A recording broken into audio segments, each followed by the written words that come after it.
نبی کریم صلی اللہ علیہ وآلہ وسلم نے فرمایا، سارے اعمال کا دار و مدار نیت پر ہے۔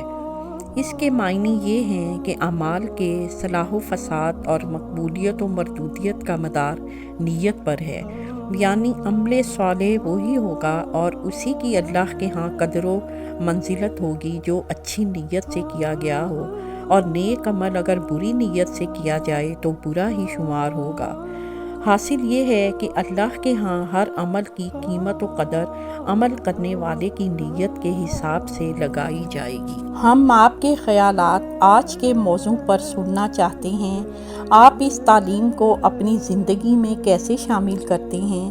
اپنے خیالات نیچے دیے گئے کومنٹس میں شیئر کریں۔ اس ویڈیو کو لائک کرنا، ہمارے چینل کو سبسکرائب کرنا اور بیل آئیکن کو دبانا نہ بھولیں تاکہ آپ ہماری نئی آنے والی ویڈیوز سے باخبر رہ سکیں۔ آپ کی قیمتی رائے ہمارے لیے اہم ہے اور ہم ہر کومنٹ کو پڑھتے ہیں۔ اس ویڈیو کو دیکھنے کا شکریہ۔